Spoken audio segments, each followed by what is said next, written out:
Hello दोस्तों, मैं हूं आपका दोस्त प्रवेश और हम आज टॉपिक लेके आए हैं सरकारी नौकरी के फायदे और नुकसान।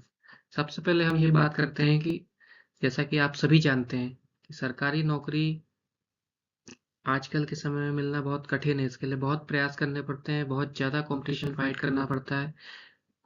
लेकिन जो स्टूडेंट सरकारी नौकरी के लिए अप्लाई कर रहे हैं, तैयारी कर रहे हैं, उनके सामने ये तथ्य तो होने ही चाहिए कि इसके क्या फायदे और क्या नुकसान है। जैसे कि मैं आपको शेयर करूंगा। सरकारी नौकरी के बहुत सारे फायदे हैं, जैसे कि निश्चित वेतन और आर्थिक स्थिरता। इसमें एक वेतन जो होता है वो निश्चित मिलेगा, एक लेवल से कम आपको नहीं मिल सकता जितना एडवर्टाइजमेंट में दिया जाता है। और सेकंड है आपका नौकरी की सुरक्षा और स्थायित्व। सरकारी नौकरी में ये माना जाता है कि यदि आपने वर्स्ट केस सिनारियो यदि नहीं है तो नॉर्मली आपकी जॉब सिक्योर्ड है और उसमें स्थायित्व भी रहेगा। मतलब आपको जो भी बेनिफिट्स है सारे मिलते रहेंगे। थर्ड नंबर है पेंशन एवं अन्य सेवानिवृत्ति लाभ। पेंशन तो आजकल के समय में बंद हो गई है, लेकिन उसके अलावा भी एनपीएस जैसी सुविधाएं हैं जो कि सरकारी नौकरी को अट्रैक्टिव अभी भी बनाती हैं। इसके अलावा स्वास्थ्य सुविधाएं, जो मेडिकल हेल्थ कवर होता है, सेल्फ और डिपेंडेंट्स जिसमें कि पेरेंट्स भी आएंगे और बच्चे भी आएंगे, ये सब बेनिफिट्स है। इसके अलावा काम का कम दबाव होना। जैसे कि आप सभी जानते हैं कि सरकारी नौकरी में ये माना जाता है कि काम का प्रेशर कम होता है प्राइवेट नौकरी के मुकाबले में। इसके अलावा अवकाश और छुट्टियां, जैसा कि आप सभी जानते हैं कि प्राइवेट जॉब्स में उतनी ज़्यादा छुट्टियां और लीव्स नहीं मिलती हैं जो कि गवर्नमेंट जॉब में मिलती है। नेक्स्ट, सामाजिक प्रतिष्ठा।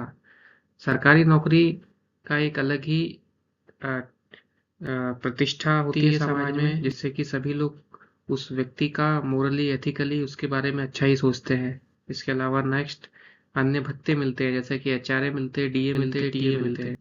इन सब के अलावा बेहतर वर्क लाइफ बैलेंस, जैसे कि आप सभी जानते हैं कि वर्क लाइफ बैलेंस होता है, व्यक्ति अपने फैमिली को टाइम दे पाता है, इसके अलावा भी कुछ करना चाहे तो कर सकता है।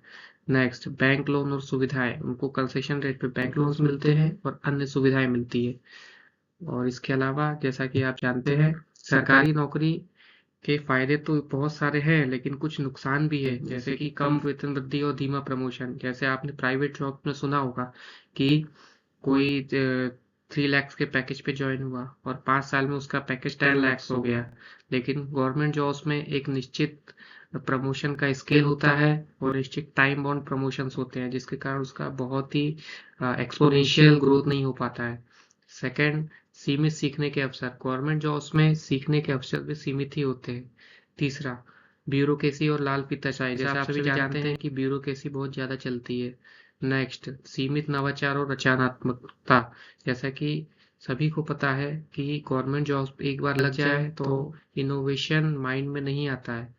इसके अलावा स्थानांतरण की संभावना।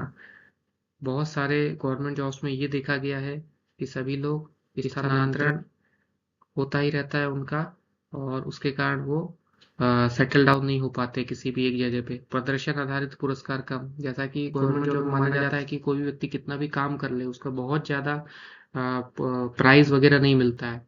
नेक्स्ट, राजनीतिक हस्तक्षेप भी बहुत ज़्यादा होता है। इसके अलावा कठोर नियम और अनुशासन है कि प्राइवेट जॉब्स की तरह इसमें भी नियम और कानून होते हैं जिसका पालन करना रहता है।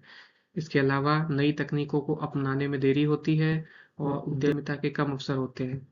ठीक है, लेकिन लास्ट में हम क्या बोलना चाहेंगे कि सरकारी नौकरी में सुरक्षा और स्थिरता अधिक होती है, निजी क्षेत्र की तुलना में वेतन वृद्धि धीमी होती है। यानी कि निजी क्षेत्र में जो वेतन वृद्धि होती है वो सरकारी जॉब्स के मुकाबले में बहुत ज़्यादा तेजी से होती है और उसमें सीखने के अवसर भी होते हैं, और न्यू टेक्नोलॉजीज का भी प्राइवेट जॉब्स में बहुत प्रचुरता से प्रयोग होता है। लेकिन ये कैंडिडेट के ऊपर है कि वो कौन सा डिसाइड करता है कौन सा जॉब उसको लेना है।